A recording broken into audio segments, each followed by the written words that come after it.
Assalamualaikum warahmatullahi wabarakatuh. Innal hamdalillah nahmaduhu wa nasta'inuhu wa nastaghfiruh wa na'udzu billahi min syururi anfusina wa min sayyiati a'malina. May yahdihillahu fala mudilla lahu wa may yudlil fala hadiya lahu. Asyhadu an la ilaha illallah wa asyhadu anna Muhammadan abduhu wa rasuluh. Allahumma salli ala Sayyidina Muhammadin wa ala alihi wa sahbihi ajma'in. Amma ba'd. Qala Allah Ta'ala fi kitabil karim, a'udzu billahi minasy syaithanir rajim. Wa may ya'tasim billahi faqad hudiya ila siratim mustaqim. Shadaqallahul azim. Alhamdulillah, saya bersyukur pada Allah Subhanahu wa taala pada hari ini bisa bertemu dengan para ulama, para ustadz, ustadzah yang soleh dan solihah semuanya insyaallah. Karena semuanya adalah ahlul Quran. Ya, jadi ini sesuatu yang membuat saya sangat senang bisa bersilaturahim dengan orang-orang soleh insyaallah. Yang kedua, ini mengingatkan saya pada waktu yang sudah sangat lama sekali. Dulu di awal-awal saya menerjemahkan buku tentang kesurupan jin dan cara pengobatannya gitu. Yang waktu itu belum populer ruqyah, belum populer terapi Al-Quran. Yang mudah-mudahan itu juga menjadi salah satu bagian dari amal soleh yang akan terus mengalir pahalanya, ya, karena setidaknya mengingatkan kita pada pentingnya masalah ini. Di dalam buku pengantar itu saya masih ingat, karena saya yang menulis, saya ingatkan bahwa kalau kita mau memberantas sesuatu, mencegah satu kemungkaran, maka harus disiapkan solusi penggantinya. Karena kalau kita tidak memberikan solusi pengganti dan tidak kita siapkan, nanti orang akan kembali lagi ke yang lama. Jadi ketika kita melarang jangan ini, nah, mana solusinya? Nah, solusi inilah yang akan mengarahkan orang itu untuk meninggalkan hal-hal yang kita anggap sebagai sesuatu yang harus ditinggalkan. Dan itulah Islam. Ketika melarang sesuatu, selalu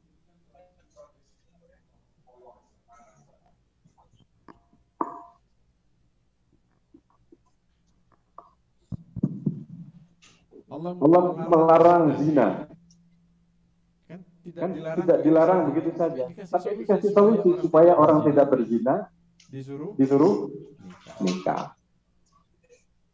Itu solusi. Coba kalau hanya dilarang jangan berzina, apa solusinya?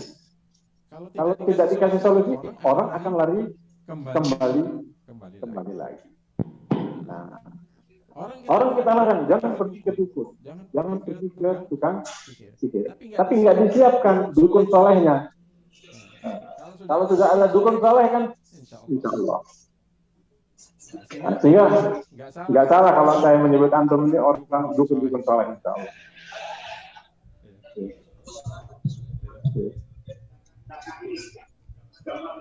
Ya nggak apa-apa. Yang penting kan pemahaman itu tentang istilah itu, karena Rasulullah sendiri juga menggunakan istilah jahiliyah, tapi dirubah muatannya, ya kan? Unsur doliman, unsur akal doliman, au madluman, itu organ jahiliyah, tapi dipakai juga oleh Rasulullah Shallallahu Alaihi Wasallam. Sampai ada sahabat yang bertanya, ya Rasulullah, kalau unsur akal madluman kami paham ya. Kan ini mau kerjaan kita dari dulu. Lalu gimana unsur akal doliman. Ini juga kita lakukan dulu. Pokoknya yang penting siapa yang bayar ya kita hajar. Nah, kata Rasulullah, kamu cegah dia dari kedoliman, itu arti dari menolong saudaramu yang dulu. Tapi istilahnya tetap dipakai oleh Rasulullah, nggak dirubah. Tinggal kontennya yang dirubah. Ya, kontennya yang dirubah. Sama. Kalau di Jawa bilang sama, nyuwuknya sama. Ya, suwuk. Kalau di Jawa namanya suwuk. Rukiah itu. Tapi kontennya berbeda. Nah, di buku itu saya ingatkan. Bisa jadi mungkin cara medianya sama, tapi yang dibaca berbeda. Pemahamannya, akidah yang kita tanamkan berbeda. Nah, inilah tugas kita. Ya, ketika kita mencegah sesuatu, maka kita juga harus memberikan solusinya. Saya yakin ini bagi sebagian orang yang kemudian berinteraksi dan kemudian mendapatkan pemahaman, ini memberikan solusi yang terbaik. Nah, karena itu yang ketiga, ini sekaligus terapi Al-Quran ini sebagai bagian dari sumuliyatul Islam. Islam itu sumul, apa saja ada. Sehingga Islam selalu memberikan solusi terhadap seluruh problematika kehidupan manusia. Dan salah satu problematika yang dihadapi manusia itu kan berkaitan dengan interaksi manusia dengan makhluk yang satu ini. Dan karena itu di dalam Al-Quran Allah banyak berbicara. Dan kemudian kalau kita masuk ayat wa'aitu lahum mastata'tum min quwwatin, ya, ayat Al-Quran itu luar biasa. Kata siapa? Insinyur Abdul Daim, ya, makalah-makalah kecilnya saya terjemahkan setiap hari dan aku bisa menikmatinya. Abdul Daim, ya, Al-Kahil. Al-Quran, ayat Al-Quran itu bukan hanya setiap kata, setiap hurufnya itu ada mukjizat di dalam. Sudah dibuat oleh Allah sedemikian rupa, disusun, dan semuanya adalah mukjizat. Karena itu adalah kalamullah. Termasuk salah satu di antaranya adalah ayat yang kita jadikan sebagai tema kajian. Wa itu lahum mastata'tum min quwwatin. Yang pertama dari ayat ini kita dapat inspirasinya bahwa manusia itu harus selalu biasa dalam keadaan siap siaga. Karena dalam hidup ini selalu ada musuh. Jadi musuh itu kebutuhan. Orang kalau nggak punya musuh, dia nggak siap siaga. Jadi ada hikmahnya Allah menciptakan setan, supaya kita waspada, supaya kita selalu dalam keadaan ready, dalam keadaan siap menghadapi segala kemungkinan. Dokter siapa itu yang di penjara di Saudi sekarang itu, Salman Audah, itu punya buku judulnya Syukron, ya, terima kasih wahai musuh. Karena ternyata musuh itu ada sisi positifnya buat kita. Coba kalau nggak ada musuh, kita lengah semuanya. Dan nampaknya Allah menjadikan setan ini sebagai musuh supaya kita selalu waspada. Setan itu inna syaitana aduun lakum fattakhiduhu aduwa. Jadikan musuh. Ini kadang-kadang orang salah, saudaranya dijadikan musuh. Yang jadikan musuh itu setan. Kenapa? Karena dia tidak memahami bahwa dalam hidup itu harus ada musuh, nggak paham, sehingga Dia nggak ngerti siapa yang harus dijadikan musuh. Ya setan. Ini yang pertama, iqdad. Sehingga seorang mukmin harus senantiasa dalam keadaan iqdad di setiap saat, nggak boleh lengah. Yang kedua, iqdadnya apa? Kuah di sini kalimat kuah, mastata'tum min quwwatin. Kalimat ini luar biasa. Mastata'tum min quwwatin. Allah tahu bahwa manusia ini lemah. Makanya ada kalimat mastata'tum, semampumu. Allah tidak memerintahkan kepada kita siapkan kekuatan seperti kekuatan musuh. Kalau itu tidak mampu kita. Ini keringanan rukhsah dari Allah. Selebihnya serahkan kepada Allah. Jangan cenderung seseorang kadang-kadang cenderung ingin menyelesaikan masalah itu dengan kekuatannya sendiri. Manusia lemah. Makanya la haula wala quwata illa billah. Yang harus kita lakukan usaha semaksimal yang bisa kita lakukan. Tapi selebihnya serahkan kepada Allah. Serahkan kepada Allah ini penting. Kalau tidak kita serahkan kepada Allah, kita stres. Kita kalah. Karena kita tidak memiliki kekuatan. Kalau tidak bersandar kepada Allah, tidak bertawakal kepada Allah, kita tidak bisa memiliki kekuatan sekuat yang mereka miliki. Dalam pertarungan di dunia nyata saja, orang Islam itu dalam sejarahnya selalu lebih lemah dibanding dengan kekuatan yang dimiliki oleh musuh. Sejak dari perang pertama, perang Badar, secara jumlah, secara amunisi, secara materi, kalah. Sampai di zaman sekarang. Negara Muslim punya apa? Punya apa-apa. Dibandingkan dengan Rusia, dibandingkan dengan Amerika, dengan Eropa. Alhamdulillahnya Allah memberi catatan mastata'tum. Tapi jangan berhenti pada mastata'tum. Selebihnya yang lebih penting. Selebihnya tingkat tawakalnya ini yang bisa mengcover seluruh kekurangan yang ada, sehingga bisa mengalahkan persiapan yang dimiliki oleh musuh. Ini mastata'tum min quwwatin. Yang ketiga, kata quwwatin ini nakirah. Tidak disebutkan oleh Allah Subhanahu wa taala. Dan kemudian setelah itu disebutkan wa min ridatil khayl turhibuna bihi aduwallahi wa adu. Kenapa kekuatan yang lain tidak disebutkan? Padahal ini kekuatan inti, yaitu kuwah imaniyah, kuwah tawakuliyah, kuwah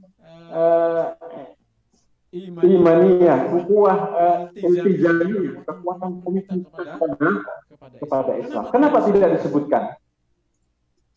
Di sini kita bisa memahami karena semua kekuatan yang tadi yang diperlukan yang mendasar itu sudah menjadi aksiomatika dalam kehidupan seorang muslim. Harus sudah menjadi aksiomatika dalam keyakinan seorang sehingga tidak perlu dijelaskan. Justru yang disebutkan oleh Allah di antara wamin. Maka ada kata wamin ribatil khayl. Ini kekuatan sampingan yang disebutkan oleh Allah. Kalau saya memahaminya begitu. Jadi sudah harus tertanam dalam benak seorang mukmin kekuatan iman itu mutlak. Karena itu dalam ayat ini tidak disebutkan. Kenapa?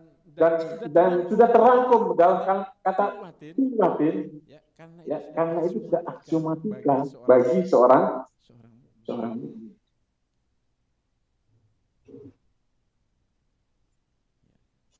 Baru kemudian kalau sudah itu semua, kalau hanya punya kuda, punya tank, nggak takut, teman. Yang menakutkan itu adalah kekuatan iman. Ya, kuah imaniyah, kuah iltizamiyah, komitmen seseorang dengan Islam ini, kuah akhlak, kuah Qur'ani yang interaksi kita dengan Al-Quran. Ini kalau kita bisa realisasikan dalam kehidupan, ini menakutkan. Turhibuna bihi adu Allahi wa adu wakum. Makanya jangan heran kalau ada orang ketakutan muncul Islamofobia. Munculnya Islamofobia itu sekaligus menandakan bahwa umat Islam punya komitmen yang tinggi dengan Islam. Kalau nggak ada Islamofobia, berarti kita bertanya-tanya. Kalau ada Islamofobia berarti, alhamdulillah, umat Islam sedang baik-baik saja.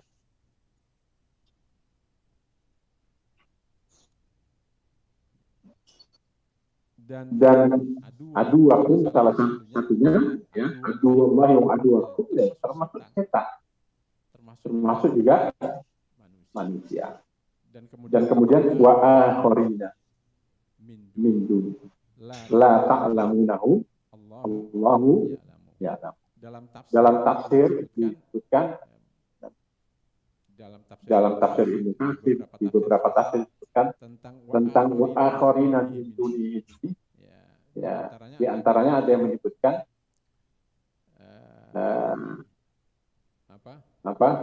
munafikun. Karena munafik, orang-orang munafik itu selalu bekerja dalam gelap. Makanya kalau suka gelap-gelapan itu hati-hati. Ya. Munafik. Berjamaah aja gelap-gelapan sendiri, ya, itu tanda-tanda. Dan yang kedua diberikan juga oleh humul jin atau humul yakin, atau bahasa lain kuflarus yakin. Inilah salah satu di antara kemujizatan Al-Quran. Ketika menggunakan berbagai kata, bahkan hurufnya, itu memberikan banyak inspirasi ketika ditelusuri, ketika dikaji secara mendalam. Dan karena itu, ya, kita baik menghadapi musuh khariji, aduun kharijiyun, ataupun aduun dakhiliyun batiniyun, harus senantiasa dalam keadaan dalam keadaan siap siaga menghadapi segala kemungkinan. Yang lainnya, kenapa Allah memunculkan musuh yang la ta'lamunahu, supaya kita waspada. Dan disengaja oleh Allah dibuat begitu. Kalau bermusuhan sama-sama terlihat, itu jadinya fair. Tapi ada hikmah. Kenapa Allah memunculkan musuh yang kita nggak bisa lihat mereka, dan mereka lihat kita di surat Al-Jin kan gitu. Iya kan? Kita tidak bisa melihat mereka, mereka bisa melihat. Apa hikmahnya? Apa ini berarti Allah nggak fair dengan kita? Masa kita disuruh bermusuhan dengan musuh yang nggak kelihatan. Tadi itu wa akharina min dunihi la ta'lamu. Bahkan kita nggak tahu. Dan tidak bisa melihat mereka. Ini ada hikmah. Supaya kita mendekatkan diri kepada, karena tidak ada jalan lain untuk menghadapi musuh yang tidak terlihat, yang kita tidak tahu, tidak ada jalan lain kecuali dengan iltija ila Allah. Dengan kembali kepada tidak ada jalan lain. Jangan mencari alternatif yang lain, nggak ada. Satu-satunya cara jalan adalah dengan iltija ila Allah wal ihtisamu billah. Kembali kepada Allah. kembali kepada manusia, apalagi pada dukun-dukun yang banyak melakukan kesyirikan. Kata Allah di dalam dalam surat Al-Jin itu kan, mereka itu ya seperti manusia ini, punya geng, punya mafia. Kalau kita minta tolong kepada mereka yang gengnya kalah, apalagi ngadepin gengnya Sambo, kalah. Kalau salah milih geng, ya kalah. Tapi kalau kita memilih Allah, dipastikan akan menang. Itu satu-satunya cara, jalan yang dijamin oleh Allah, kita mampu menghadapi mereka. Ada dua surat yang menarik yang bisa kita jadikan sebagai bagaimana kita cara menghadapi mereka. Musuh yang tidak terlihat, ya, dan musuh yang bisa dilihat. Yaitu surat terakhir di mushaf ini, surat An-Nas dan Al-Falaq. Coba perhatikan, ini luar biasa dua surat ini. Saya membaca satu komentar seorang ulama tentang dua surat ini. Kenapa Allah meletakkan dua surat ini di ujung akhir mushaf? Kata beliau, ini adalah ringkasan dari seluruh isi Al-Quran. Kemudian diringkas oleh Allah dalam dua surat ini. Apa isinya? Isinya adalah manusia kalau mau selamat, manusia kalau mau aman, ya, dari dalam menghadapi semua persoalan dalam kehidupan ini, termasuk menghadapi musuhnya, dia harus kembali kepada Allah Subhanahu wa Ta'ala. Karena manusia lemah menghadapi semua itu. Kita perhatikan. Qul a'udzu birabbin nas. Ya. Qul a'udzu birabbin nas, malikin nas, ilahin nas. Ya. Ini surat luar biasa. Kalau ditafsirkan bisa satu buku 500 halaman. Kata kulnya saja itu punya makna menunjukkan betapa amanahnya Rasulullah SAW dalam menyampaikan. Kata kul itu kan disampaikan kepada Rasulullah, ya kan? Kul kepada Rasulullah. Tapi Rasul dalam menyampaikannya disampaikan apa aja yang nggak dikurangi. Harusnya sampaikan a'udzu birabbin nas, malikin nas, ilahin nas. Kan kulnya buat saya. Itu tidak dilakukan oleh Rasulullah Shallallahu Alaihi Wasallam. Al-Quran ini tidak boleh dikurangi satu huruf. Yang kedua, a'udzu. Dari kata a'udzu ini, ya, seseorang harus memahami bahwa manusia ini lemah. Karena itu dia perlu perlindungan. Dan kalau mencari perlindungan, tidak boleh berlindung ke tempat yang lemah, ke gedung yang mau runtuh, kan? Justru nanti akan mati di tempat itu, akan bahaya di tempat itu. Kata a'udzu itu mengisyaratkan kepada kita bahwa manusia ini lemah. Manusia ini tidak berdaya menghadapi tantangan hidup ini, menghadapi musuh-musuhnya. Nah, perlindungan yang paling kokoh itu adalah perlindungan pada tiga sifat Allah Subhanahu wa Ta'ala: rububiyah, mulkiyah, dan ilahiyah. Makanya qul a'udzu birabbin nas, malikin nas, ilahin. Ini perlindungan yang paling kokoh. Dan karena itu semua manusia harus memahami ini. Dan kata An-Nas diulang-ulang oleh Allah Subhanahu wa Ta'ala sampai 5 kali. Qul a'udzu birabbin nas, malikin nas, ilahin nas, min syarril waswasil khannas allazi yuwaswisu fi sudurin nas. Yang keempat, minal jinnati wan nas. Menurut sebagian ahli tafsir mengatakan An-Nas yang pertama itu bayi. Yang kedua remaja. Yang ketiga suyuk yang sudah tua. Yang keempat orang soleh. Yang kelima manusia-manusia yang jahat. Artinya manusia dalam seluruh tahapan kehidupannya memerlukan perlindungan Allah dengan ketiga sifatnya. Dan ini satu-satunya cara untuk bisa mendapatkan kekuatan wa'iddu lahum mastata'tum min quwwatin.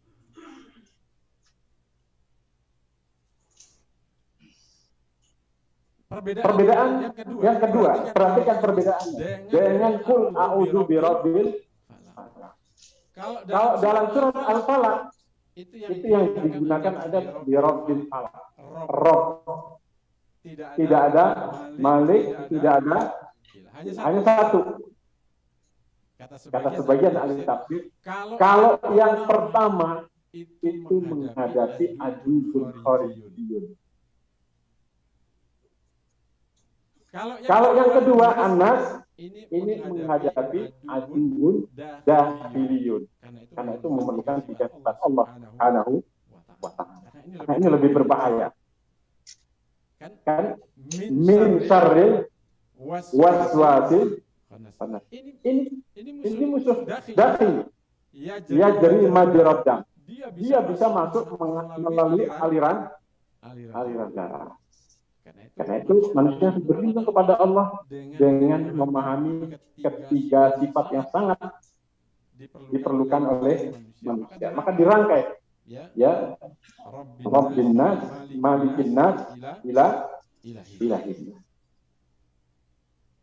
Ini satu cara untuk bisa memenangkan pertarungan menghadapi musuh yang tidak bisa kita lihat, sementara mereka bisa melihat. Betapa lemahnya kita bermusuhan dengan orang yang dia bisa lihat dari tempat yang bisa jadi sangat dekat. Dia bisa membidik kita di setiap saat, sementara kita nggak tahu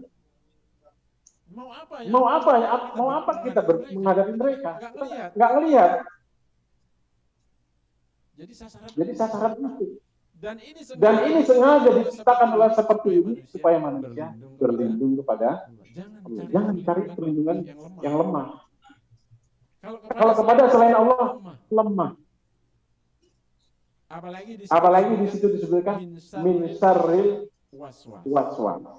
Kata waswas, kenapa Allah tidak menggunakan muwaswis? Di dalam tafsir disebutkan kata waswas ini punya banyak inspirasi dari kata ini yang digunakan Allah.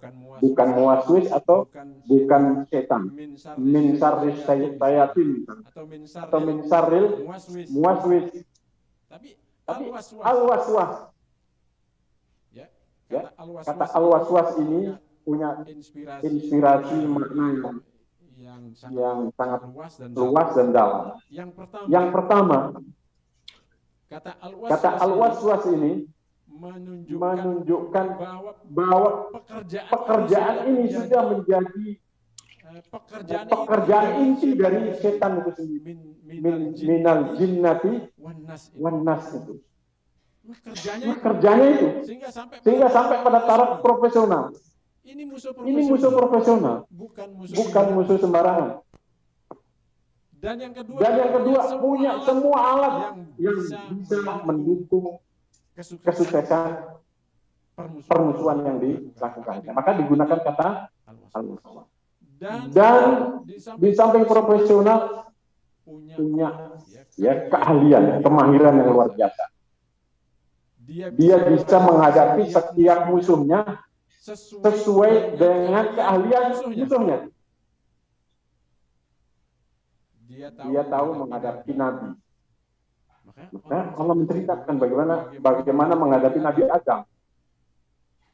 Iya kan? Kalau kita baca kata iblis, Allah melarang kamu makan pohon itu supaya kamu nggak jadi malaikat, atau supaya kamu nggak abadi di, atau supaya kamu minal khalidin. Logikanya luar biasa, bisa masuk. Ini arti dari was-was. Arti was-was yang lain kadang-kadang masuk tanpa terasa. Dia bisa menghadapi ilmuwan melalui ilmu. Menghadapi tukang terapi juga lewat terapi, hati-hati. Was-was itu setan nomor 3. Bisa dibuat sibuk dengan itu dan nggak mau melakukan dakwah. Ingat, terapi Al-Quran ini bagian dari sumuliyatul Islam. Jangan nanti kita digiring oleh setan, disibukkan ke sudut ini dan nggak mau meningkatkan diri dengan gerakan dakwah. Itu bagian dari cara al-waswas, profesionalisme yang luar biasa. Tahu bagaimana menyesatkan ahli ibadah. Ahli bahasa, karena dia akan mengganggu orang ahli bahasa, ya, ketika dia sholat. Orang sebelah ini, aku lari dengan ungkapan bahasa, tapi nanti dia lupa berapa rakaatnya. Jongko itu ya karena itu. Ngadepin dai juga pintar. Tahu. Karena itu banyak yang tertipu, terkena was-was ini. Anda bisa bayangkan orang yang punya pengetahuan tentang kaderisasi saja bisa terlempar dari kaderisasi. Itu kan saking canggihnya setan, dia bisa meyakinkan gitu. Ada azma, dia ada azma, apa lagi? Under capacity, ya. Itu saking canggihnya setan. Jadi setan ini tingkatan bermacam-macam sesuai dengan yang dihadapi. Gitu. Makanya was-was ini profesional. Jadi profesinya ini sudah sampai tingkatan pada profesional banget. Maka disebut al-waswas, bukan al-muwas. Kalau al-muwas orangnya saja itu. Tapi yang disebut oleh Allah adalah pekerjaan yang sudah melekat, saking profesional dia melekat. Yang kira-kira kalau disebut apa sekarang? Contoh misalnya kalau lawakan yang profesional tentang Mr. Bean. Disebutkan itu saja bahwa itu sudah dijadikan dengan Mr. Bean itu saking profesionalnya gitu. Udah jadi ikonnya lah kira-kira. Kalau ada orang menyebutkan Muhammadun Adlun, itu artinya menggambarkan keadilan Rasulullah SAW itu sudah menyatu dalam tidak disebut Muhammadun Adilun. Kalau Adilun itu, tapi kalau Adlun sudah menyatu, sudah profesional, sudah dikenal dengan itu. Maka Allah memberi contoh dengan seorang nabi yang masih bisa kena apalagi kita yang bukan. Ini untuk pelajaran, dan pelajaran ini pelajaran sangat lama sekali supaya orang ingat terus. Kalau baru disampaikan nanti ada alasan akan baru dapat gitu. Makanya sejak manusia pertama ini sudah diingatkan betapa profesionalnya si makhluk yang satu ini. Kalau yang belakang ini anak buahnya. Ya, al-waswas. Dan kemudian diulang-ulang Robbinas, pengulangan ini juga mengingatkan pada kita semuanya agar kita menjadikan semua pemahaman tadi itu diulang-ulang, ditanamkan terus pada manusia sampai menjadi akidah yang terlaksana akidah yang kuat, yang kokoh dalam diri manusia, dan itu cara yang terbaik. Ya, karena itu ya, dalam berinteraksi dengan orang-orang yang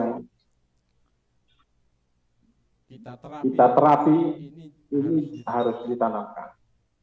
Karena kelemahan manusia itu ya, di samping lemah komitmen, tapi pintu yang paling luas lebar bisa dimasuki itu adalah lewat pemahaman tentang rububiyatullah, mulkiyatullah, dan ilahiyatullah. Yang harus ya, pelajaran yang bisa kita ambil dari dua surat ini. Kalau yang kedua, Qul a'udzu birabbil falaq, ya, min syarri ma khalaq wa min syarri ghasiqin idza waqab. Ini semua lebih ditekankan pada khariji. Dua-duanya harus dihadapi. Tapi yang ditekankan di situ ya, lebih waspada lagi adalah ya, aduun baik dengan pemahaman yang tadi itu ya, dakhiliyun itu munafikun, kufarus syayatin, dua-duanya berbahaya, dan kedua-duanya harus kita siapkan ya, kekuatan ya, terutama kekuatan iman, kekuatan komitmen kita kepada Islam. Karena itu terakhir saya kutipkan kalimat Umar Ibn Khattab yang beliau mengatakan, kunna adzalla qaumi. Kita dulu adalah orang-orang yang paling hina. Kemudian fa'azzanallahu bil Islam. Kemudian Allah memuliakan kita dengan Islam. Mahma natlubul izzata ya bi ghairi Islam adzallanallah. Kalau kita mencari kemuliaan, kekuatan ya dari selain Islam, maka Allah akan menghinakan kita. Karena itu kita sudah diberi luar biasa nikmat Allah. Dikasih tahu oleh Allah, kamu punya musuh. Dan cara menghadapinya sudah dijelaskan oleh Allah. Kemudian bagaimana memperkuat diri itu tidak materinya sudah diberikan oleh Allah dengan ajaran-ajaran. Tinggal kemauan kita melakukannya. Jadi sudah fair, sudah adil ya. Bukan tidak adil. Sudah dikasih tahu, Allah sudah ngasih tahu pada kita. Kamu punya musuh. Musuhnya karakternya kamu nggak bisa lihat, mereka bisa melihat. Dan ini sangat berbahaya. Tapi jangan takut. Kamu punya senjata yang tidak bisa mereka lawan. Senjatanya apa? Ya, yaitu Rabbin Nas, Malikin Nas, Ilahin Nas. Bagaimana melakukannya? Ya, berinteraksi dengan seluruh ajaran Islam. Selesai. Jadi Allah memberi masalah, kemudian solusinya juga diberikan. Jadi sudah adil. Jangan protes pada Allah. Ya, adil. Ya Allah, kok musuhnya begini? Saya nggak bisa lihat, mereka lihat. Dikasih tahu Allah, tapi mudah menghadapinya. Mudah. Ya, jadi justru yang susah itu kadang-kadang justru dari manusia.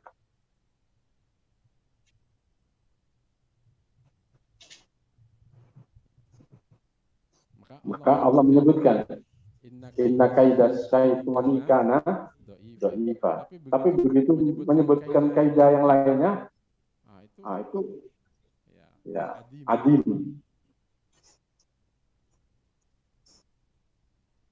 Ya, saya tidak menyebutkan ibu-ibu, takut ibu marah sama saya. Ya, demikian. Mudah-mudahan sekedar untuk memberikan semangat. Ya, antum lebih lebih tahu, sudah praktek. Ya, saya hanya menerangkan itu saja. Ya, mudah-mudahan itu juga menjadi bagian dari pencerahan yang bermanfaat. Assalamualaikum warahmatullahi wabarakatuh. Waalaikumsalam warahmatullahi wabarakatuh.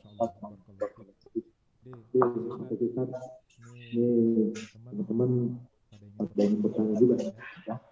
Sampai 10.30 kita persilakan. Biasa. Silakan langsung perkenalkan diri langsung saja, singkat dan padat.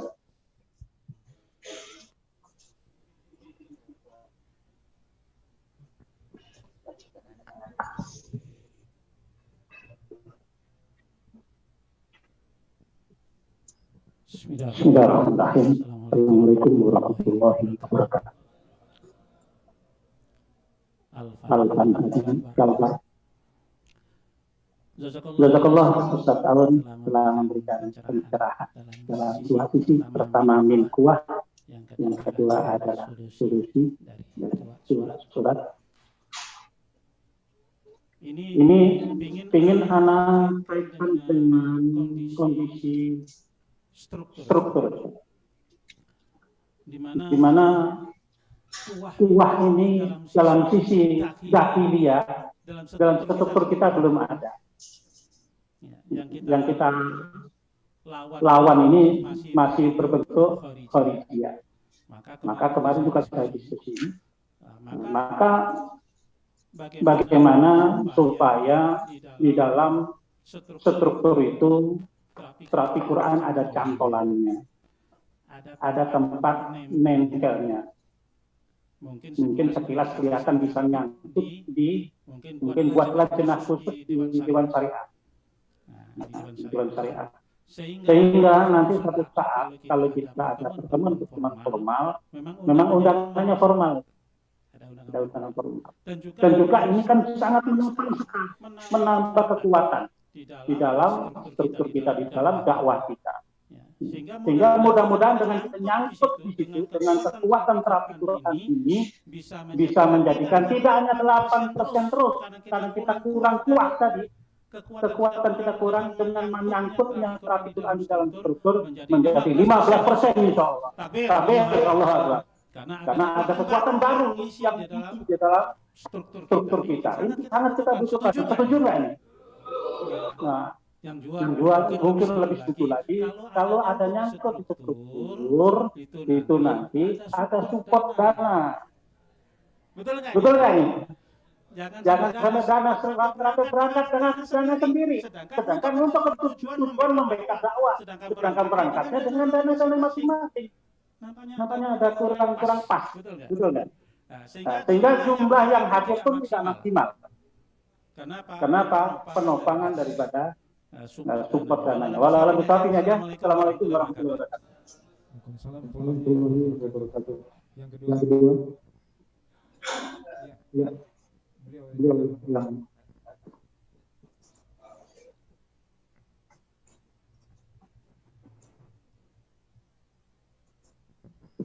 Iya, terima kasih. Terima kasih Ustaz, luar biasa penjelasan tentang apa yang dijelaskan tadi dan terserahkan dari Ustaz. Ustaz menyampaikan tentang Ibrahim ayat 22 Ustaz.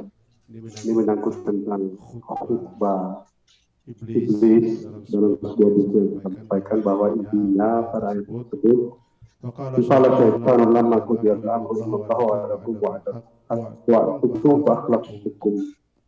Maka nabi alaikum sultani la tarukum sajab tuli fala talumuni walumu anfusakum ma'ana binisrikum ma'antum yusakhi inni kafartu lima asyraktum min qabl innal zalimina lahum adab. Dari ayat ini menyampaikan bertanggung jawab secara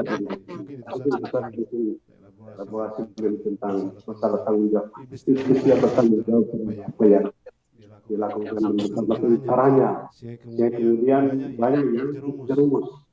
Terima kasih. Jadi pertanyaannya masih terus pertanyaannya tadi saya menjelaskan atau iya tentang bahwa yang bertanggung jawab terhadap ketergelinciran itu kita. Kiri apa kanan jalan? Sampai Iblis kanan. yang kemudian pada saat itu menyampaikan setelah kita selesai ya, aku tidak akan bertanggung jawab dengan kelakuan kamu sendiri. Orange, iya, orange, ya.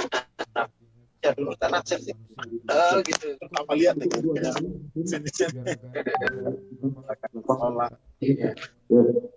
Yang pertama, saya sudah menyambungkan setelah sudah datang kan? Insya Allah sudah ditentukan. Diterapkan pelajaran syariat ya.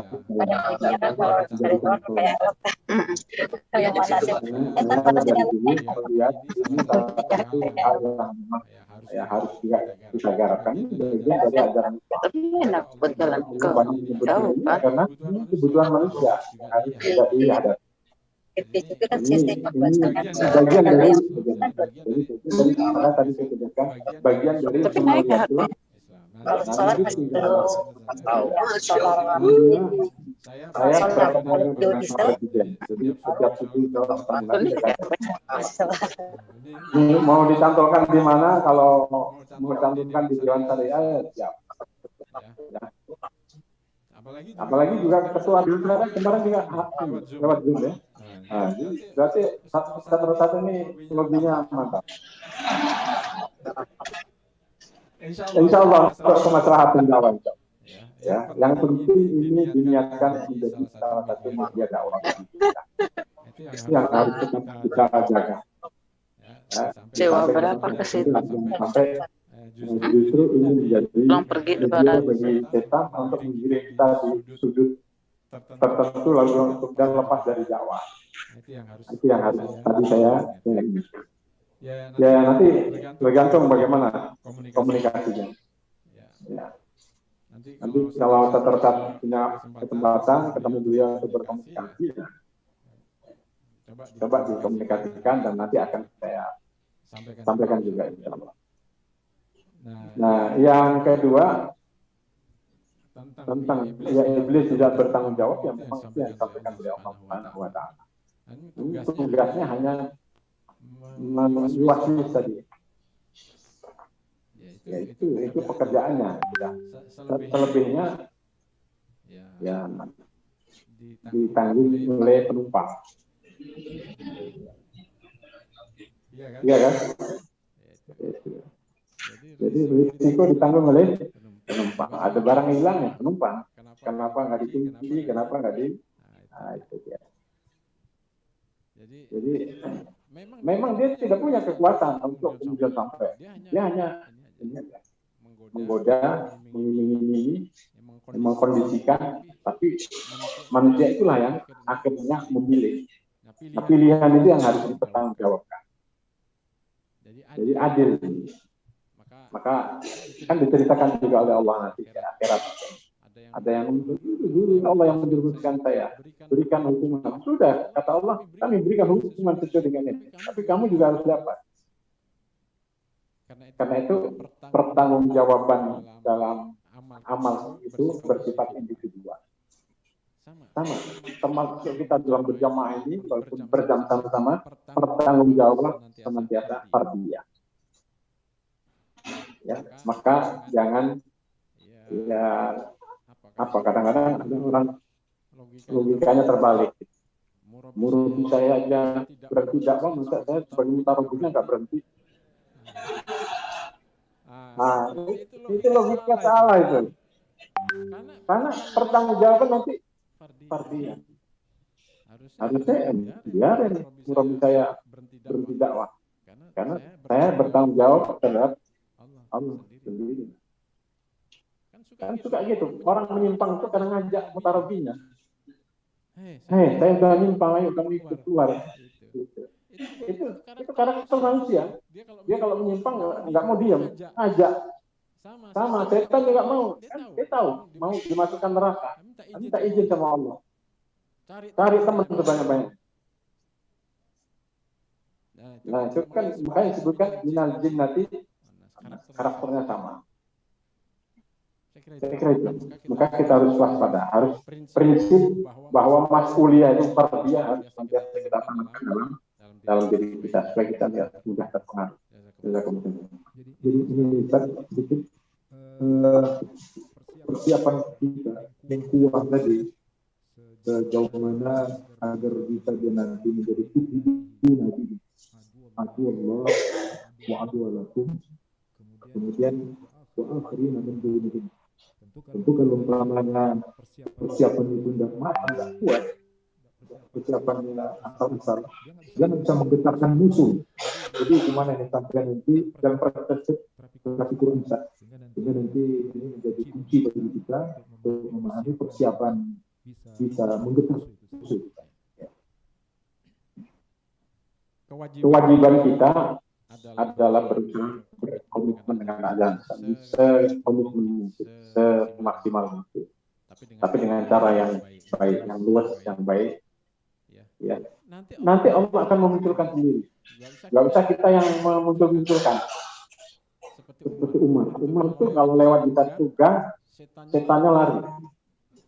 Tapi Umar nggak memunculkan gitu.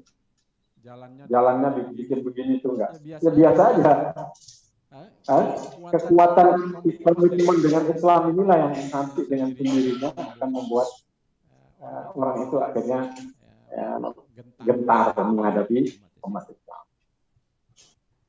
Ya, makanya komitmen dengan Islam itu kekuatan yang sangat dahsyat. Maka musuh juga tahu bagaimana supaya umat Islam ini dibuat lemah komitmennya dengan Islam. Maka ada liberal, ada jil, ada macam-macam, ada jil berkolaborasi itu untuk melemahkan komitmen umat Islam dengan Islam ini. Dengan itu udah selesai. Maka tugas kita bagaimana membangun komitmen dengan Islam ini, dengan itu akan menjadi kekuatan yang dengan sendirinya nanti akan muncul ini menggentarkan. Allah yang akan memunculkan itu. Dan kita kan juga tidak tahu ukur ini sudah sampai pada tingkat bisa menggentarkan atau tidak. Dan biarlah Allah yang nanti akan memunculkan. Fokus kita mengajak agar kita bisa membangun komitmen yang kuat dengan Islam. Itu yang harus kita lakukan. Saya kira itu. Yang apa dulu itu ya? Jadi silakan Bu. Mungkin singkat padat Bu ya. Jelas. Gitu pertanyaan. Kalau orang Medan bilang terus terang Bu, jangan ada yang sifat-sifat. Iya, tolong sebutkan nama dan asal daerahnya Bu ya. Bismillah. Assalamualaikum warahmatullahi wabarakatuh.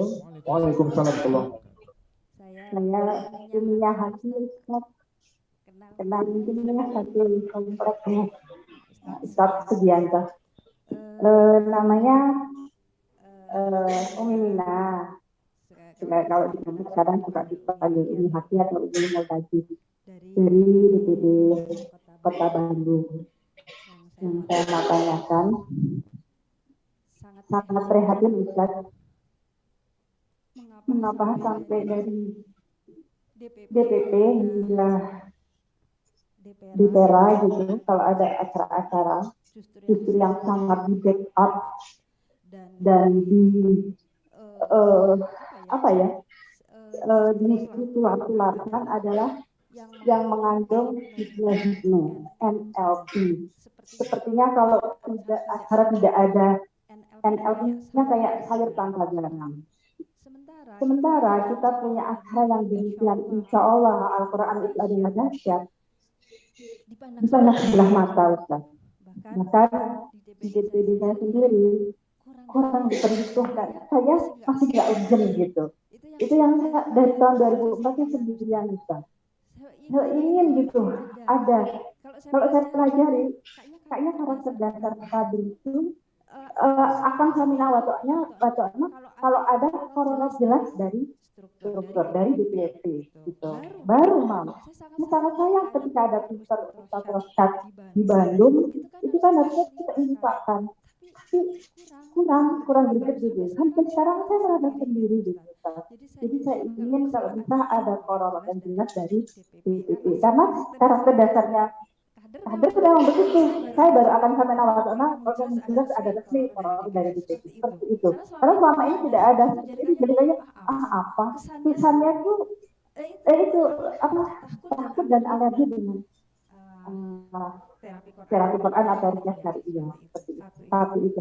Itu tadi yang kedua, bagaimana kita justru dalam hipno itu jangan malah dibesarkan. Dan kita harus membesarkannya yang kita punya seperti itu.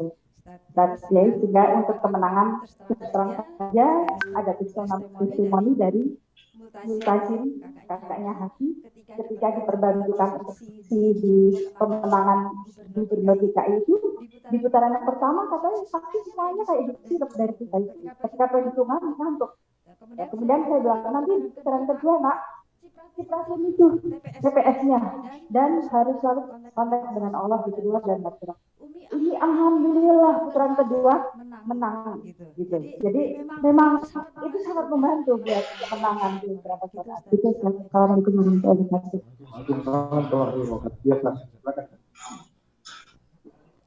Terima kasih. Assalamualaikum warahmatullahi wabarakatuh. Waalaikumsalam warahmatullahi wabarakatuh. Saya Junaidi dari KPI. Tadi di awal disampaikan bahwa setiap huruf dalam Al-Quran itu punya mukjizat, tapi belum dikaitkan antara ayat-ayat yang awal dengan penutupnya.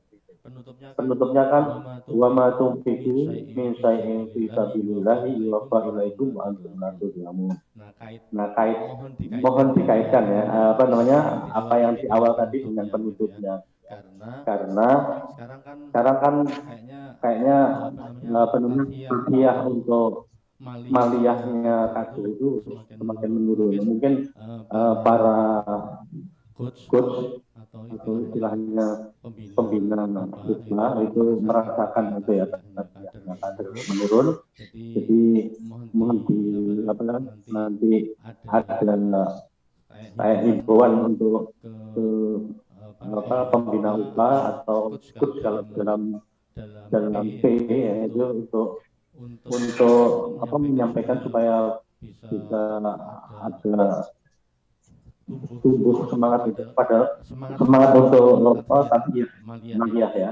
Karena kan dalam berjuang itu di amwalihim wa anfusihim. Jadi dengan harta kita dan jiwa kita, bukan harta kita dan jiwanya orang atau jiwa kita dan malnya orang.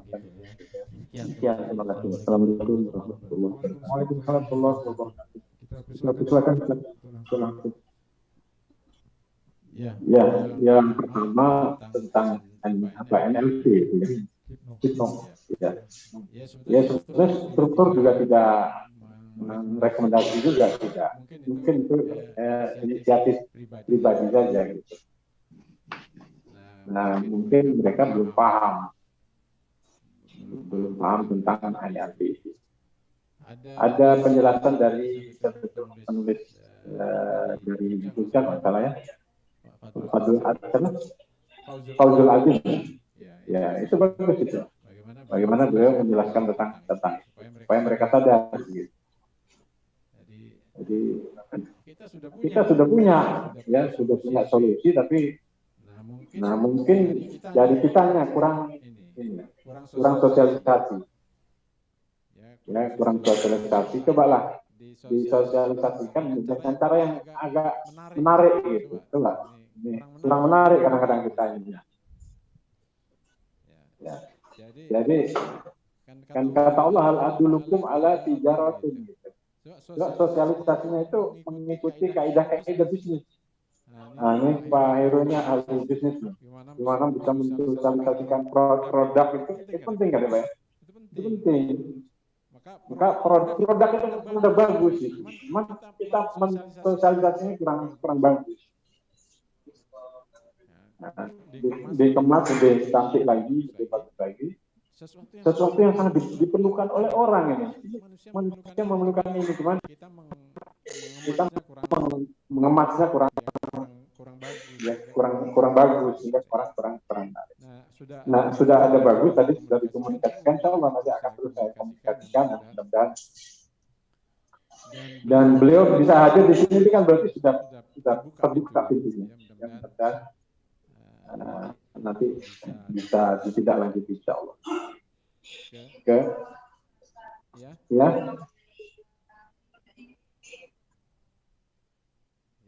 Ya, mudah-mudahan nanti ada bayan ya. Ada bayan resmi. Ya, tinggal nanti resminya pencantolannya. Ya, tinggal nanti resminya pencantolannya nanti. Yang kedua, Jadi yang kedua, ya kait dengan ujung ayat ya, ujung ayat. Ya, saya sudah sampai ke ujung karena saya ambil yang ini ya. Saya dulu pernah nulis juga ta'amulat Qur'aniyah tentang ayat. Ya di antaranya memang pentingnya infak ya, pentingnya kekuatan senjata, kekuatan lengan, istilahnya itu ya, istilah hadis itu. Semua itu penting. Ya, itu sebagai penunjang. Ya, walaupun intinya adalah yang disebutkan, oh justru ini menarik gitu. Yang paling mendasar dan penting tidak disebutkan oleh Allah, tapi diharapkan orang-orang beriman sudah paham. Karena ini aksiomatika. Sehingga sarana-sarana penunjang di situ yang disebutkan. Ini melibat ilfai, kemudian yang kedua infak. Sangat diperlukan, bukan tidak diperlukan. Sehingga sinergi semua dalam gerakan dakwah ini semuanya harus sinergi. Ada yang menggarap ekonomi, ada yang menggarap yang lain. Nah, letak kekuatannya adalah ketika semuanya itu sinergi. Tapi kalau jalan sendiri-sendiri, ya akhirnya patah lalu wasat apa? Karena tanajuk antara satu bidang dengan yang lainnya nggak nyambung. Itu bisa diartikan tanajuk juga, saling tidak menunjang. Saling tidak menunjang kan berarti tanajuk. Maka patah lalu wasat apa? Hilang, angin kamu hilang. Kayak mobil, walaupun bagus, bannya nggak ada anginnya. Kalau yang pakai angin. Jadi ini nampaknya Allah membuat perumpamaan lebih lama ya. Ini pakai ban yang pakai angin. Jadi kalau sudah nggak ada anginnya, hilang. Kekuatan itu bisa. Saya kira itu. Jadi memang bukan berarti tidak penting. Makanya sinergitas yang diperlukan. Jazakumullah khairan. Ya, waktu sudah menunjukkan pukul 9.30. Sebenarnya masih banyak waktunya ya, yang bisa kita jadikan sebagai ajang untuk diskusi dengan tema yang kita usung pada hari ini. Kita persilakan, ada lagi ya. Tadi banyak namanya Ustaz Agus, mana? Atau yang aku ada.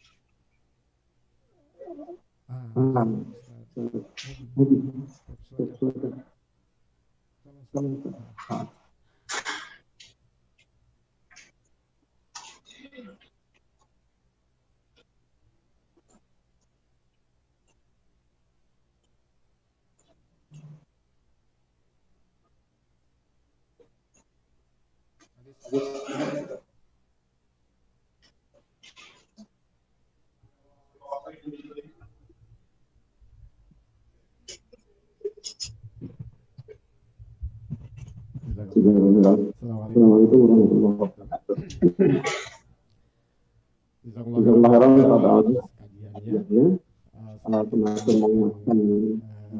Kita untuk menghadapi wa'alaf dari memindunillah dari pengalaman di lapangan kita, bagaimana memindunillah salah satunya adalah kita pahami di dalam pertarungan dakwah ini, di mana kalau saya melihat di pilkada itu sukses dari calon lain itu menyiapkan pasukan yang memang sudah diketahui, ada upayanya, bahkan dari mulai dia pendaftaran ke KPU sampai nanti pelantikan ada orang khusus yang ditugaskan untuk memimpin dan mengelola pasukan yang tidak diketahui. Mereka ini ya dari bangsa jin tentunya. Praktiknya di lapangan kita menemukan dalam pilkada itu sampai pengaturan suara, tabulasi itu terasa, bahkan orang dari mulai di rumahnya mau pergi ke TPS si calon ini itu jalannya lewat mana, jam berapa, didetailkan. Bahkan saya pernah mergoki gitu. Ada salah satu di Pilkades itu ada ruangan tertentu yang memang dipersiapkan oleh dia, itu disiapkan sampai 9 ekor domba. Dimasak, dimasukkan ke kamar itu dan habis. Iya, ini untuk siapa? Itu untuk konsumsi akhirin min dunillah ta'ala.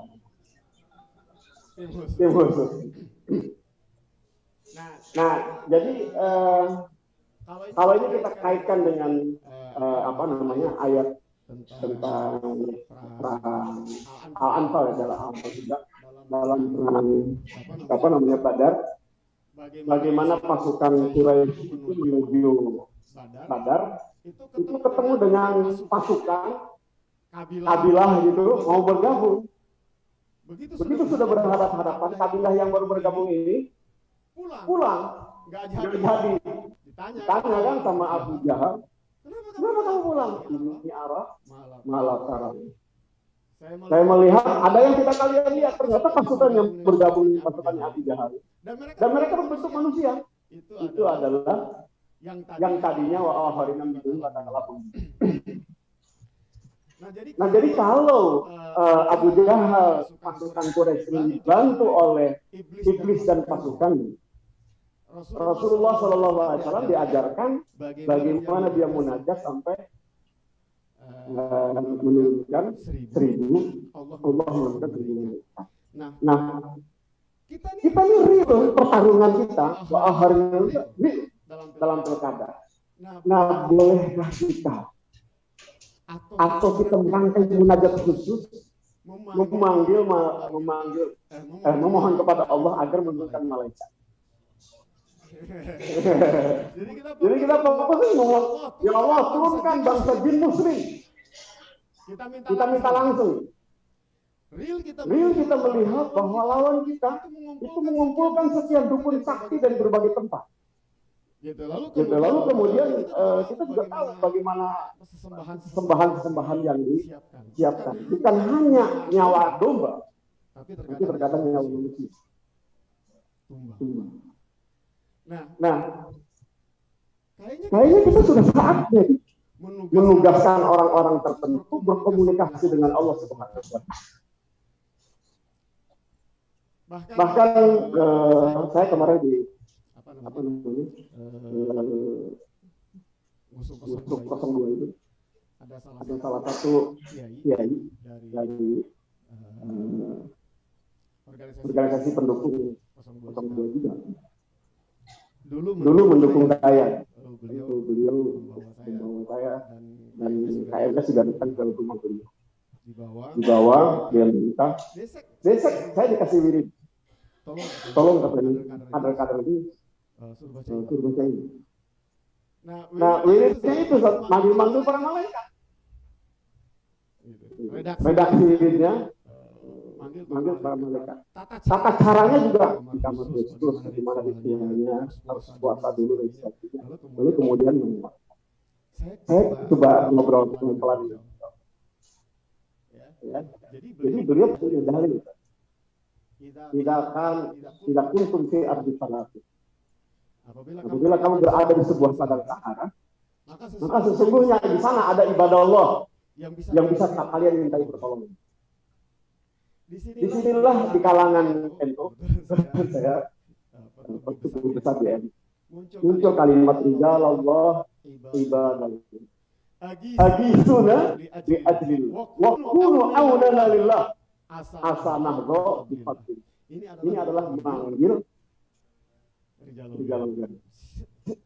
siapa di dalam itu dan bagaimana saya juga belum menelusuri sejauh mana keabsahan itu. Nah jadi ini sudah saatnya DSC hari ini dan bisa memberikan kepada kita sampai sebatas mana kita mencontoh Rasul Sallallahu Alaihi Wasallam munajat. In lam tansur hadhihi al-isabah lam tuqbal ba'd. Itu kan menurut saya doa yang paling maksa sama Allah. Ngancam ya. Kalau kau tidak tolong PKS.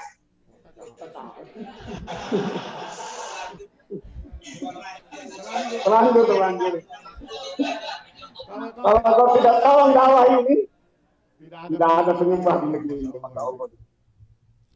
Ini mungkin kita perlu dibuat gitu, apakah kita dibolehkan manggil kiai khusus untuk melakukan zikir tertentu, zikir Arabia, misalnya zikir di kalangan kita dulu ada Hizib Nasr.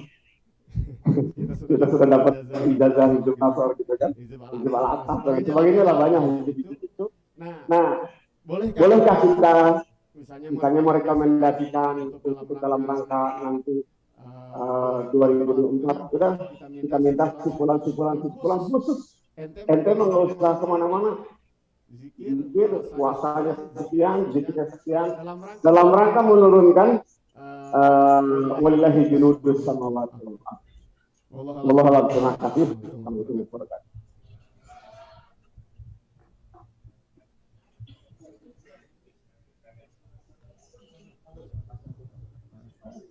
Ya. Kalau doa minta pertolongan kepada Allah untuk minta turunkan malaikat ya boleh saja. Tapi menurut saya iya karena butuh iya kan sah. Jadi jangan minta bantuan kepada lain, termasuk selain Allah itu kan malaikat. Jadi kalau minta Allah turunkan ya nggak apa-apa, silakan. Ya. Dan kalau mau menggunakan senjata pamungkas tadi yang maksang itu, pantaskan dulu diri kita untuk menggunakan senjata itu. Itu paling penting. Kita sudah pakai senjata pamungkas tapi belum pantas ya, nggak datang juga. Ya, itu yang fokus kita memantaskan itu yang paling penting. Sehingga ketika kita sangat memerlukan, itu bisa fasilitas ini bisa kita gunakan. Saya pernah nulis tentang Muhammad Al-Fatih ya, ketika situasi genting dan dia didesak, dikritik oleh ulama-ulama yang lain. Ini gara-gara kamu ini bawa kita ke tempat ini mau mengepung ini. Sementara pasukan sudah banyak ini. Akhirnya dia mendatangi tendanya gurunya Murabi Syekh Samsudin. Dilarang oleh penjaganya, panduan. Ini pesannya nggak boleh, saya tidak perlu khusus dipaksa dan dirobek tendanya, dan ternyata dia tidak lihat dia sedang bersujud kepada Allah, meneteskan air mata sampai ini jatuh, dia nggak sadar, baru keluar. Sudah cukup bagi saya. Kalau beliau sudah berdoa seperti itu, saya yakin Allah akan memberikan kemenangan. Setelah itu kemudian Allah memberikan kemenangan. Dan kita perlu orang seperti ini, nggak banyak-banyak, satu aja gitu. Ini yang paling penting. Ya, bagaimana bisa menghadirkan orang yang memiliki kepantasan itu yang penting. Sehingga di situasi genting itu, Masya Allah, sangat kita seperti Rasulullah SAW memberitahu. Nah, jangan kemudian itu jadi andalan. Ya, sehari-hari banyak melakukan maksiat, pokoknya amalan ini aja dah. Bukan itu fokus kita. Ya, bukan itu. Tapi gimana supaya kita terus memantaskan diri tadi itu sampai kemudian kita terdesak, kita menggunakan fasilitas. Dan memang diberi oleh Allah, tapi fasilitas itu mahal. Jangan dikit-dikit hal yang tidak genting dan kita pakai doa yang seperti itu. Nah, kira-kira kita pantaskan dulu. Nah, kalau saya pribadi lebih aman jangan minta bantuan sekalipun kepada malaikat tadi. Kalau mau minta supaya dibantu malaikat, mintalah penguasa yang punya malaikat. Karena kita prinsipnya dia akan itu, khawatir hal yang masih dia seperti ini justru ya di situ menjadi salah bagi khususnya bagi orang awam. Dari kemudian. Ya, terima kasih. Mas Habib tadi, silakan. Ya, nanti sekalian satu juga.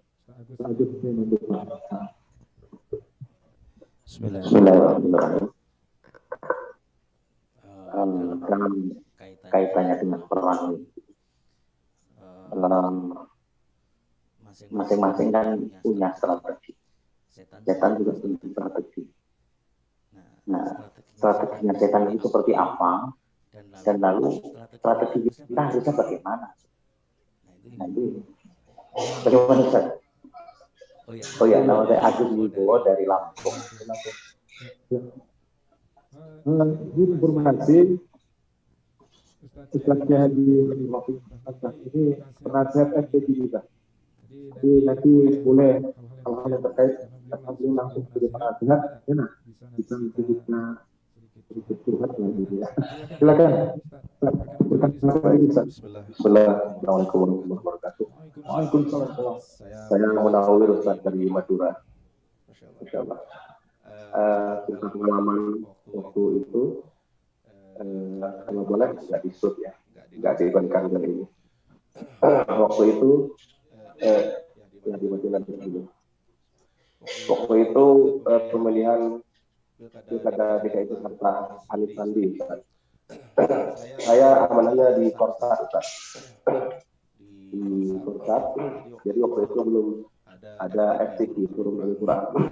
Tadi anak terinspirasi dari min quwwatin wa'idu lahum maksud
seperti sekarang, kami inisiatif untuk keamanan plus ruqyah. Jadi kita buat air ruqyah, kita ruqyahan di jalan-jalan tuh kami keliling ruqyah di Jakarta Selatan, terus sampai ke ini kami jalan pakai sepeda motor, semprotkan air ruqyah gitu. Nah, jadi itu kondisi yang kita alami dulu ketika pilkada DKI Jakarta. Alhamdulillah Allah berikan kemenangan. Alhamdulillah dukun-dukunnya kecewa. Dan yang katanya yang awal-awal pagi itu sudah selamat kepada Ahok dan Jarot sudah jadi terpilih kembali gitu. Jam 9 sudah posting itu dia. Tapi tiba-tiba jam 11 sudah minta maaf lagi. Mohon maaf kita sudah maksimal kan. Jadi itu yang kita rasakan kekuatan dari Allah melalui Al-Quran ini. Jadi terima kasih sudah menginspirasi kami tadi. Ternyata kuatnya itu isim nakirah itu sangat pas. FTK itu sangat apa namanya, kuah Quraniyah itu sangat bisa kita andalkan di dakwah-dakwah kita, insyaallah. Wassalamualaikum warahmatullahi wabarakatuh. Waalaikumsalam warahmatullahi wabarakatuh. Dua bisa ya, jadi selamat. Yang pertama dari masalah strategi. Iya, strategi setan itu sebenarnya sudah banyak diungkap oleh Allah di Al-Quran ya. Dan diperjelas atau dirinci oleh Imam Ibnul Jauzi dalam bukunya Talbis Iblis, bisa dibaca bagus. Dan bukunya kayaknya sudah diterjemah juga. Kalau yang enggak bisa baca dari kanan, bisa baca dari kiri. Ya, di Talbis Iblis itu banyak disebutkan. Jadi yang kena talbis bukan hanya orang awam, para ulama juga banyak kena talbis. Di buku itu dijelaskan. Talbisnya berarti bahasa kerennya sekarangnya ya strategi. Jadi kena strateginya iblis. Ya, saya kira perlu itu dibaca dan dijadikan jadi cocokkan dengan realiti. Dia menulisnya sudah berabad yang lalu. Yang kedua ini testimoni yang saya pikir bagus, penting. Ya, dan kita meyakini itu. Kita meyakini itu kekuatan Al-Quran itu ya dahsyat. Dan tentu sekali lagi tidak hanya sekedar dibaca saja, gitu. Tapi pembacanya juga ya memang. Jadi kadang-kadang kita tidak menyesuaikan tadi. Kita nyuruh orang baca ini, baca amalan-amalan, tapi gak dilengkapi amalan itu ada syaratnya supaya efektif. Ya, supaya supaya dijadikan juga sebagai media dakwah kita kepada masyarakat. Jadi edukasi pada masyarakat itu jangan hanya sekedar memberikan amalannya saja, tapi amalan itu juga harus dilengkapi dengan ya, kepribadian, dengan akhlak, dengan komitmennya kepada Islam. Dan ini bukti lain bahwa yang bisa mendapatkan Islam ya orang Madura. Masya Allah. Yang terakhir itu yang bagus. Ya, tahun 2024 ini sudah dekat. Saksi-saksi kita itu di PKS perlu juga dibekali dengan itu nanti. Makanya FTQ kalau bisa dirapatkan dari sana. Insyaallah. Ada yang terakhir, silakan Ustaz, kenalkan namanya, dari mana, kemudian pertanyaan singkat dan padat. Ada dua lagi ya, Pak ya? Ayah. Bismillahirrahmanirrahim. Assalamualaikum warahmatullahi wabarakatuh. Saya Ibnu dari Madrasah. Ada hal yang saya tanyakan. Ini makhluk apa namanya? Saya nggak tahu. Kemudian di FTQ saya tanyakan.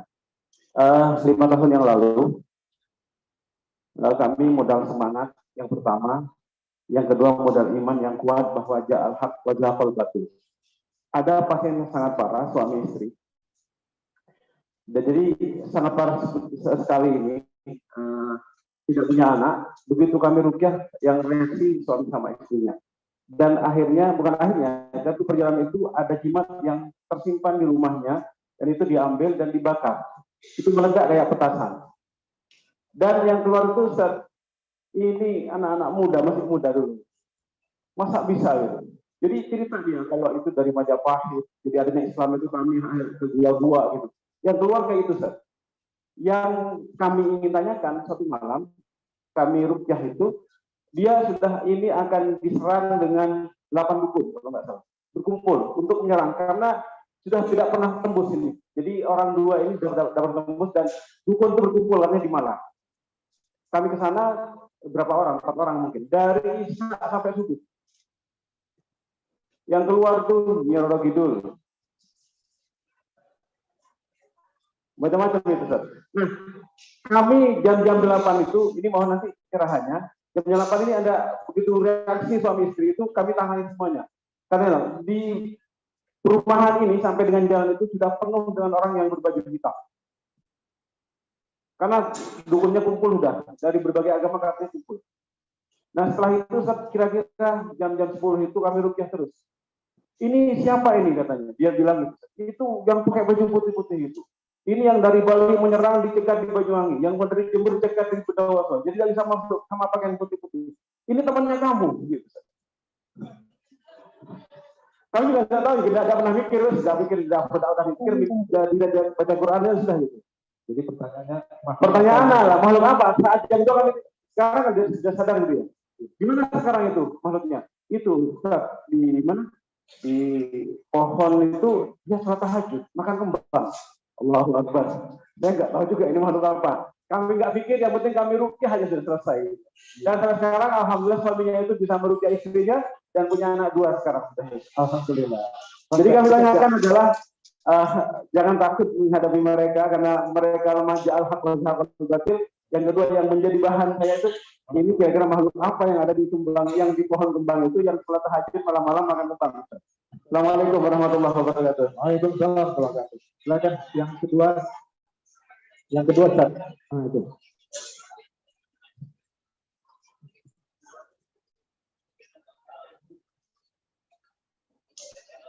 Ya, silakan, Ustaz. Ya, terima kasih. Assalamualaikum warahmatullahi wabarakatuh. Ya, perkenalkan nama saya Narsonom dari Sleman. Mungkin terkait dengan masalah biar berumur Pak ya, keraskan sedikit ya.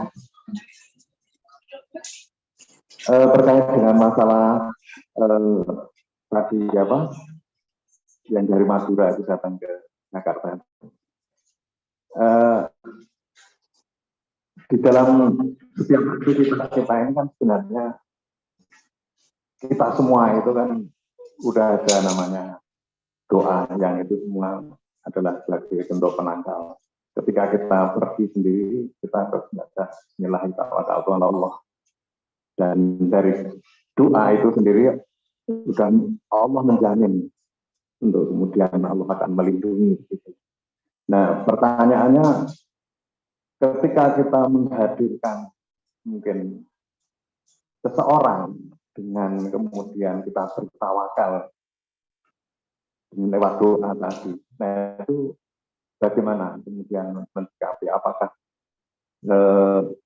ketika kita mengharapkan bantuan orang itu akan bisa mengurangi rasa tawakal kepada Allah? Itu saja. Ya. Assalamualaikum warahmatullahi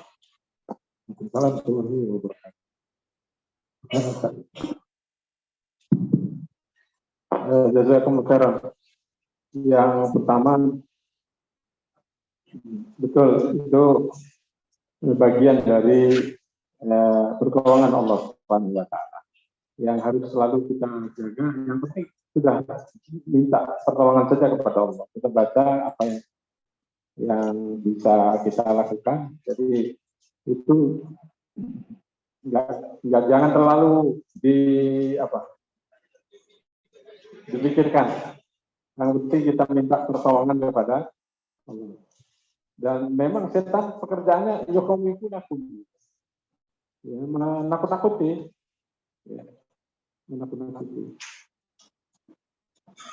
Dulu awal-awal saya cerita tadi juga, awal-awal waktu menerbitkan buku itu banyak itu sampai ada yang datang ke rumah buku, nantang-nantang gitu. Ya saya bilang ya terserah jenengan. Saya hanya bisa bertawakal kepada Allah. Silakan aja. Tapi alhamdulillah sampai sekarang juga nggak ada apa-apa. Jadi nantang-nantangan. Ada dulu mudrikah juga namanya ya. Itu termasuk yang baca buku itu. Walaupun ke Khairumah itu aja. Jadi ada lagi mau beda buku di Blender, saya bilang terasa ya. Panitia nelpon saya, ini ada yang nanti dia mau datang mau berpikir. Ya silakan datang aja nggak apa-apa, bismillah. Jadi saya ingat memang kerjanya Jokowi pun nakut-nakuti aja ya. Kalau antum bubarkan bisa kalah kita.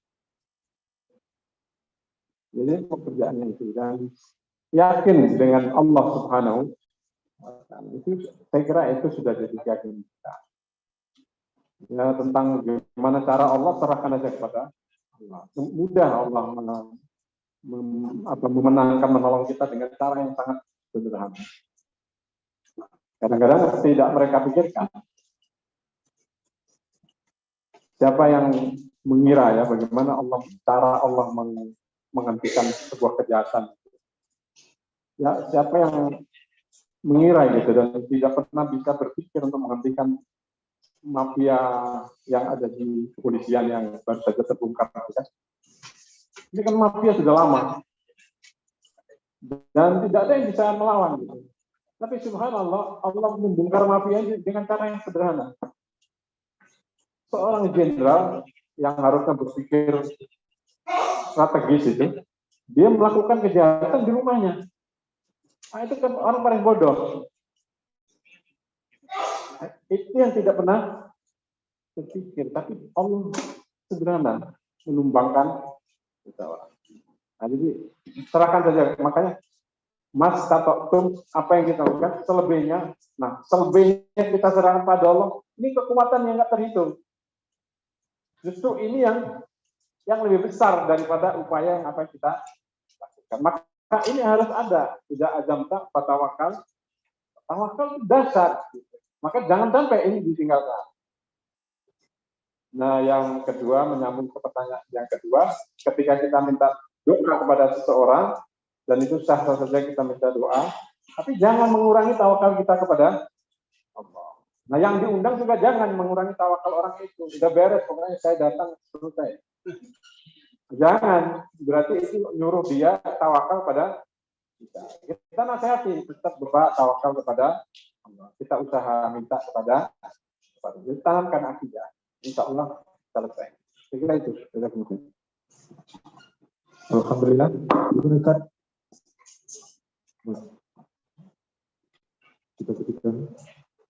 Kita dekat ya. Terakhir. Ya, mungkin Gimana? jam 10. Waktunya sudah Bagus ya. Ya. Jadi begini Ustaz, karena waktunya tadi sudah dijanjikan sampai jam 10 ya. Terima kasih kepada Ustaz Haji Anwar SMA yang telah memberikan pencerahan kita bersama dengan surah Al-Anfal ayat 60 tadi, bagaimana beliau menafsirkan ya produk, insyaallah ini akan membawa kekuatan yang sangat besar di forum terapi corona ini, dan insyaallah akan ditindaklanjuti mungkin follow-up-nya nanti dengan beberapa kegiatan ya, atau taklimat yang bisa memberikan pemahaman kepada kita untuk menguatkan diri kita, mempersiapkan kewaspadaan kita terhadap musuh-musuh yang bisa nanti kita persiapkan ini gentar dengan musuh-musuh kita itu. Allahu a'lam bishawab. Terima kasih sekali lagi atas waktunya. Billahi taufiq wal hidayah. Assalamualaikum warahmatullahi wabarakatuh. Bapak Ibu, para peserta Silaturahmi Nasional Forum Terapi Quran, alhamdulillah materi yang pertama pada pagi ini sudah kita latih dan sudah kita sampai pada pimpinan. Tapi sebelum meninggalkan tempat, kami mengundang kepada beliau, yaitu Ustaz Rosyad, untuk menyampaikan dan kepada beliau, yaitu Ustaz Anurofik, untuk menerima bimbingan ataupun cindera mata kenang-kenangan dari panitia dan juga dari sponsor seperti ini.